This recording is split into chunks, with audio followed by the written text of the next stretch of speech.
జగన్నాథ స్వామి కళ్ళు ఎందుకు అంత పెద్దగా ఉంటాయో తెలుసా అండి? ఒకానొక సమయంలో రోహిణీమాత కూర్చొని ఉండగా ద్వారకాలో ఉన్నటువంటి రాళ్ళందరూ అడుగుతారనమాట రోహిణీమాతని, కృష్ణుడు ఏ విధంగా బృందావనంలో ఉండేవాడు, రాధారాణి కృష్ణుడి యొక్క లీలలు ఏ విధంగా ఉండేవి అని అడుగుతారనమాట. అప్పుడు రోహిణీమాత చెప్పే ముందు, నేను ఈ లీలలు చెప్పడం కానీ కృష్ణుడు బలరాముడు విన్నారా, మళ్ళీ వాళ్ళు వెళ్ళిపోతామని అంటారు, కాబట్టి ఎవరో ఒకరు ద్వారం వద్ద కాపలా ఉండండి అని చెప్పేసి సుభద్రామాతని కాపలా పెడతారనమాట. సుభద్రమాత అవి కూడా కథలు వింటూ ఆవిడేమవుతుందని అంటే ఆవిడ కూడా అదొక తన్మయత్వ స్థితిలోకి వెళ్ళిపోతుంది. ఎవరు వస్తున్నారు ఎవరు వెళ్ళిపోతున్నారు కూడా చూసుకోదనమాట. అందులో కృష్ణుడు బలరాముడు కూడా వచ్చేస్తారు. ఏంటి రోహిణి ఇంత చక్కగా వింటోంది, మనం కూడా విందాం పద అని చెప్పేసి వీళ్ళు వినడం మొదలు పెడతారనమాట.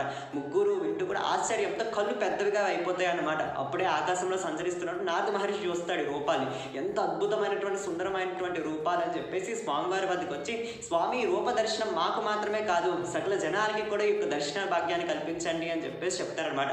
ఆ రూపాలే ఇప్పుడు పూరిలో జగన్నాథ స్వామి రూపాలు అన్నమాట. అంత చక్కని దేవుడు చూడండి, భగవంతుడు లేదు, భగవంతుడు వింటేనే అంత సంతోషపడిపోతున్నాడే, అలాంటిది మనం వింటున్న మనం ఎంత సంతోషపడాలో ఆలోచన చేయండి. జై జగన్నాథ్.